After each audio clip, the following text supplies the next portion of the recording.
and a member of the committee. Welcome, Honorable the Attorney General and your team. Thank you, Senator. Next. Mheshimiwa AG, congratulations. Yeah, we were together in Parliament, and karibu sana. And we're looking forward to work together in this very particular project to see how we can help our country. Thank you. Senator forgot to say that she's the vice chairman of this. Sorry, I'm excited. I'm the vice chairman of this ad hoc committee, Senator Shakila Abdallah. Thank you. Thank you. Danson Mungatana, Senator Tana River, chairman of the ad hoc committee. We would want to invite the secretariat here to say who they are, so that you know who you are dealing with, and then we pass it to you. Thank you. Secretariat, please. Thank you, Chair. My name is Joseph Mwangi, Committee Clerk. Thank you. My name is Emi Chepkwony, Principal Clerk. Good afternoon, Faith Wangoi Kamau, Legal Counsel. Good afternoon, Anki Goro from the Parliamentary Research Services. Good afternoon, Atiba Ahmad, Committee Clerk. Michelle Otoro, Legal Counsel. Simon Mwinde from the Answered Audio Services. Greetings, my name is Kipkulei Stella, Legal Intern. Greetings, Higgins Ogechi, Legal Intern. Nyambura, Committee Services, Senate. Thank you. The Honorable the Attorney General, this is a familiar area for you. You have taken care of us for 10 years, so you know everything about this place. But in your now new capacity, maybe you can introduce your team and then we get started. Thank you. Thank you, Chair and members. Good afternoon. I'm accompanied by the Registrar of Society, the Registrar General, Madam Jane Joram, and the Registrar of Societies, Madam Maria Goret Nyariki, Mr. Barako Katamur, one of my personal assistants, and Madam Lynette Mwangi, my senior advisor. Thank you. Let me say for the record, my name is Justin Muturi, the Attorney General of the Republic of Kenya.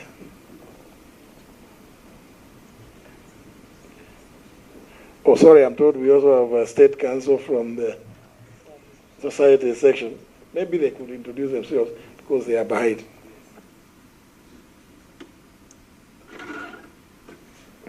Good afternoon, Chair. My name is Felix Mukubi, State Counsel. Good afternoon, Chair. My name is Philip Mkamba, State Counsel. Very much. Thank you very much. The Honorable the Attorney General, we wrote to you to invite you to come to this meeting to shed light on the proliferation of religious organizations and circumstances leading to deaths in Shakahola in Kilifi County. We are very grateful that you are here on time and with your team, so we want to give you the opportunity to make your presentations, and then the honorable members, after you finish with your team, we will want to interact with you for purposes of clarifications, and then we can let you go. Thank you. The floor is yours. Thank you, Chair. And as you've heard, I'm accompanied by none other than the Registrar General, as well as the Registrar of Societies. And that last bit is where I want to start, that religious organizations in this country are grouped among other societies and therefore registered under the Societies Act, Chapter 108 of the laws of Kenya. And as you may well know, that piece of legislation is quite old, having been enacted in 1968. and save for the bodies that many of you represent, the political parties, which were able to hive themselves off with the enactment for the very first time. The chair was in Parliament at that time. The first attempt at legislating the Political Parties Act in 2007. The other groups, including clubs and all manner of associations, are still registered under the Societies Act. I'm sure many of us will know that the reason why political parties are to be removed from that classification is because of their unique way of operations. But all others were left still being governed by the Societies Act. So religious organizations like members clubs, barrio committees, the Societies Act. Over the years, there has been concern in the country, which concern began manifesting itself with many questions, among others, being raised by members of Parliament on the floor of the House. It got to a point that in 2014, government put a moratorium on the registration of religious organizations.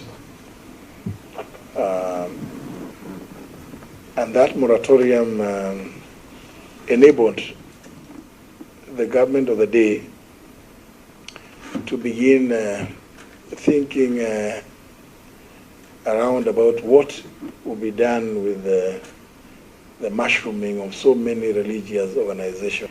Did in 2015 come up with some proposals to regulate the regulation. In June 2022, the government lifted that moratorium. The number of societies currently run by the registrar is approximately 100,000.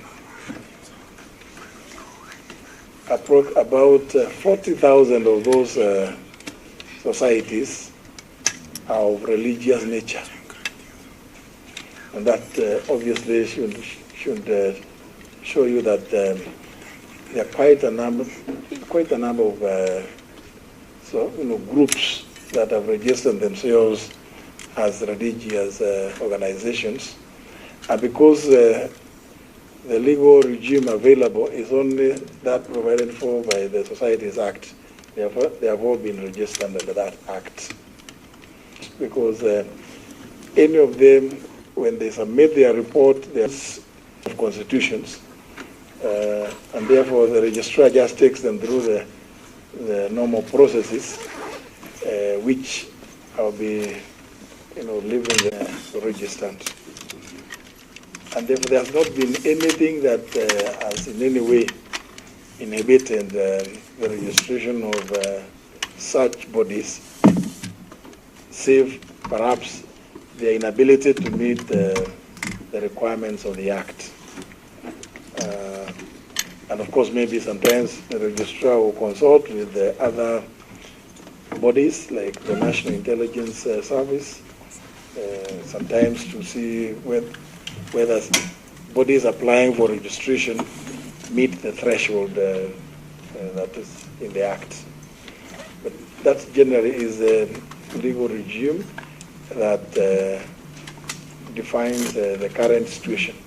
And that perhaps may also explain why there has been such a massive proliferation of such societies as we've seen in the country recently, including, but not limited,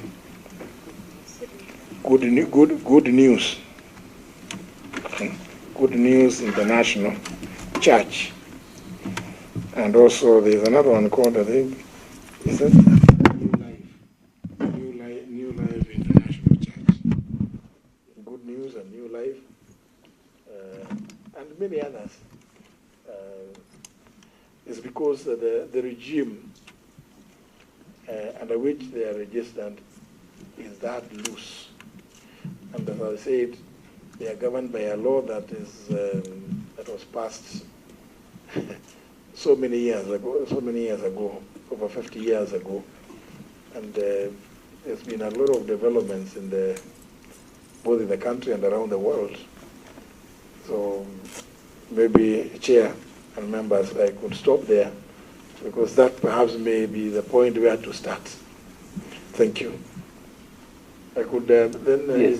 with your permission, Sir Chair, then allow the Registrar General to delve into the details, the nitty-gritties. Yes, AG, what we will do is we allow them to, we allow your team to finish, then we will reserve our questions, and then after they have finished, we will ask any questions that arose from their presentation. Thank you, thank you. Very well, then I invite Madam Jean Joram, the Registrar General.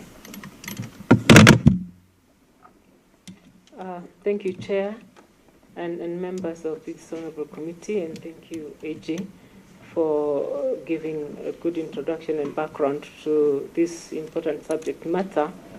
I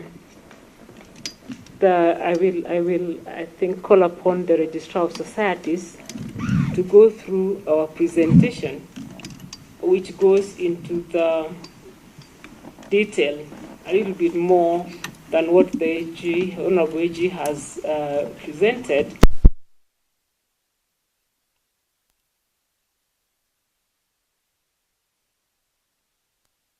To go into the detail of the two religious organizations that are in question for now. So, with your permission, Chair, I will ask the Registrar of Societies to go through the presentation of the two religious organizations.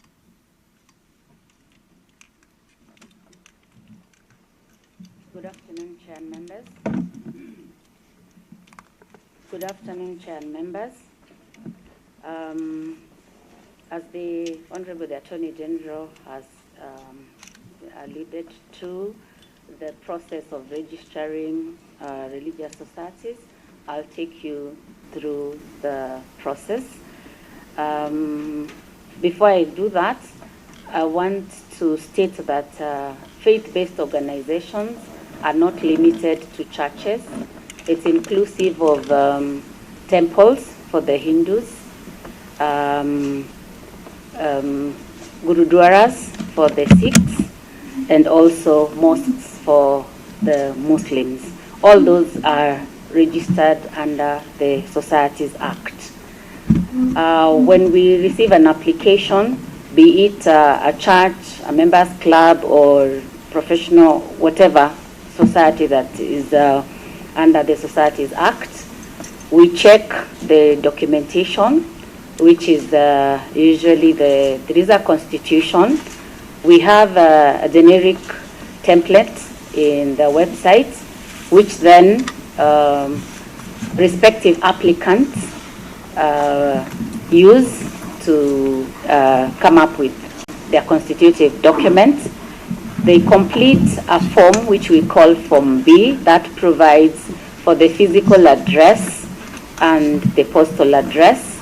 And then there is a Form A which they also complete, which provides, which is able to tell us the membership. The minimum requirement is 10 members.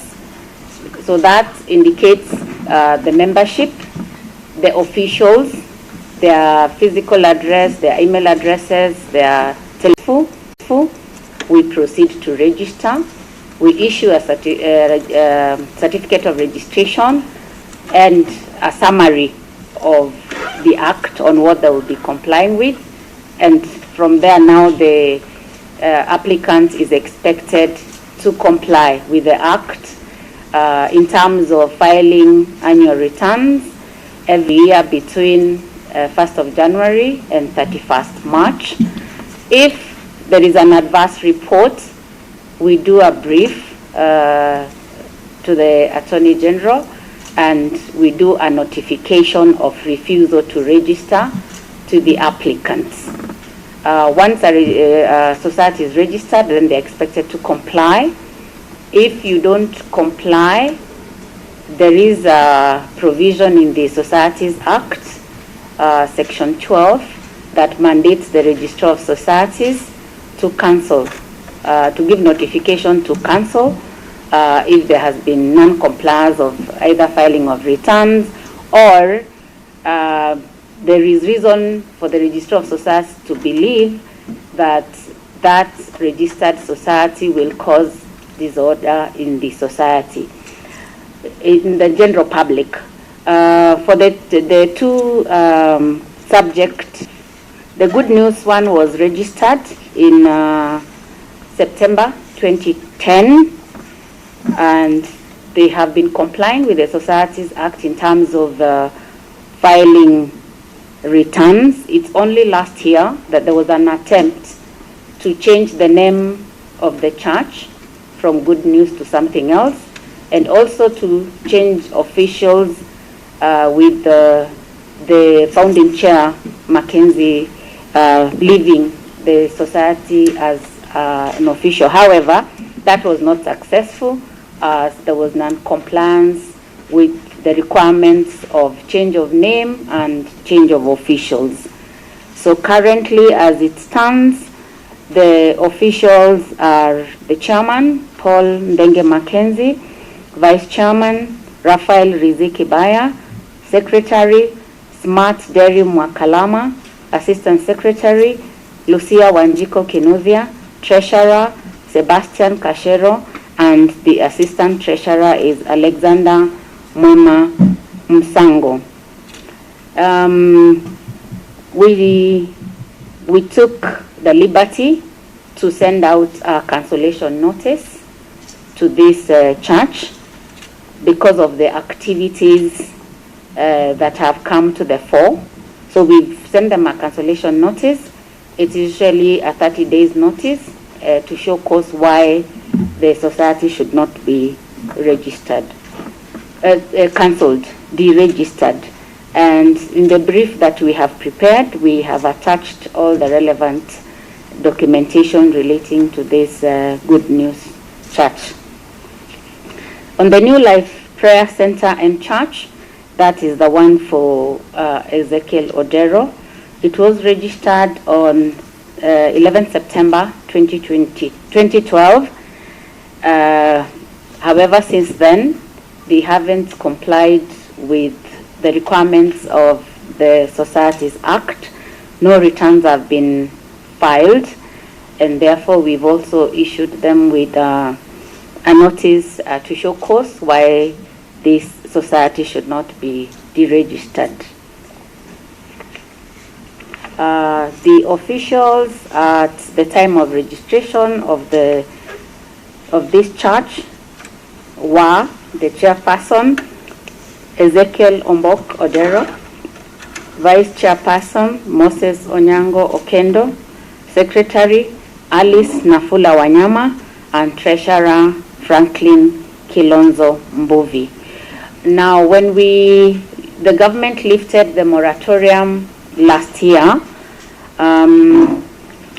we had consultative meetings with representatives of various religious organizations, and together we came up with measures that would assist to fill the gaps as the moratorium was being lifted.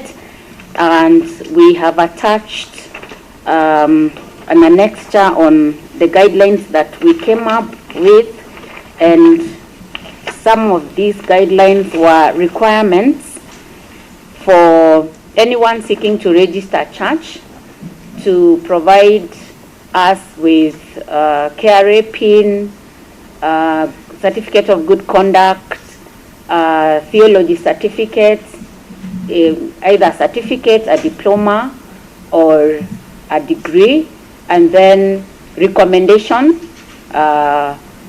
from an already registered church, an affidavit confirming that you're neither an official or a member of another registered society, because our experience has been that members of the public come and register more than one church, and then this causes a lot of disputes, and every other day we are dealing with disputes. We try to resolve them through ADR in the office. We call them and do mediation. So we wanted to avoid this as we lifted the moratorium. They were also to provide, because the Act provides for just the number, minimum 10, but in the guidelines, we asked them to provide us with a list of the members, telephone numbers, and email addresses. And since the lifting of the moratorium, we have received 978 applications for churches, mainly Christian churches. There have been a few for Muslims. We haven't received any for the Sikhs and the Hindus. And out of the 978, we have been able to issue 11 certificates of registration. And mainly the reason is that there has been very little compliance in terms of providing competent theology certificates. But from the other government agencies of vetting, they have been successful in terms of good conduct, KRA, and NIS, those that didn't receive adverse reports. Thank you. I think that's so, Mr. Chairman, perhaps now we can hear from your side. Thank you very much, the Honorable Attorney General, with your team. Our members have heard the presentations and they are paying keen attention. And so I was going to invite our members maybe to seek clarifications as we proceed. I'm just going to open. I can see the mic of the Honorable Cheptumo. You can have a first go. Thank you, Chair. I wish to thank the AG and his team for the very comprehensive presentation. As requested by the invitation by this committee. I have about 3 questions. From this report, Chair, it appears to me that the moratorium that was placed in 2014 was merely because of the mushrooming of the religious organizations. Can you confirm to this committee that was the only reason why? Because if it is only because they were increasing in number, could that be a basis of the moratorium? Or there were other reasons? And if there were other reasons, what were they? Chair, I want to refer the committee also to page 2 of the report about the qualifications, the guidelines. And this is item number 2. For a church to be registered, one of the officials should hold a certificate copy of diploma or a degree in theology from a recognized theological institution from at least one officer of the society. So that if you have, in this particular case for Paul Mackenzie, there were 6 officials. So as long as one of these has a diploma or a degree, you have no problem. Why don't you focus on the founder? Because if it is a company, an institution, there is the principal person of that particular institution. Now, if you leave it to any member of the official of the church to have a diploma or a degree, what I can do is I Just wake up in the morning, get a member to have a degree or diploma, justify that section of the law, and as the principal owner of that charge, I can do my things. That is an area, Chair, which I think is fundamental, because it's like the law is not,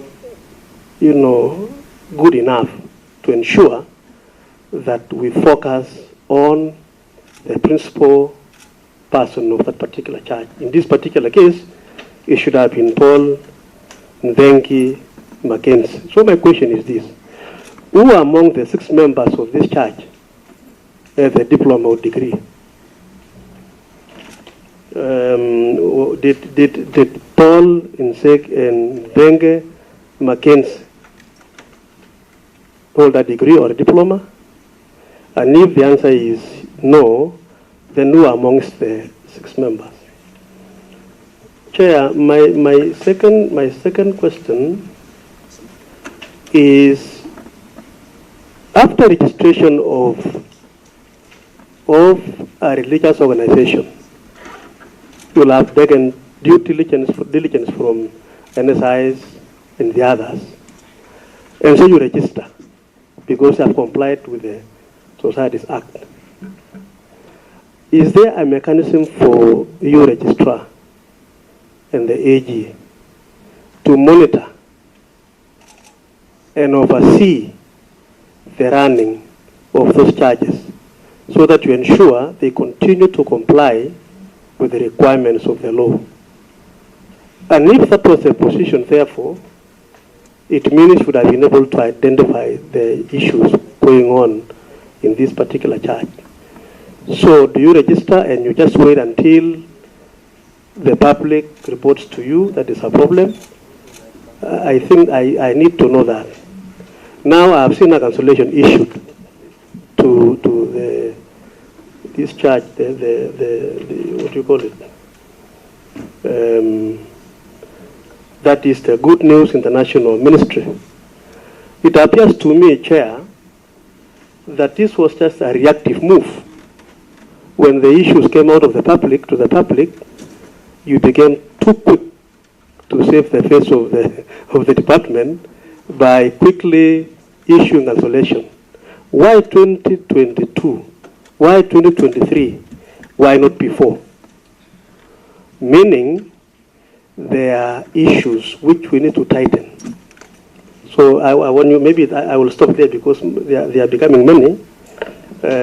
But Chair, those are the issues I feel this team led by our AG can respond.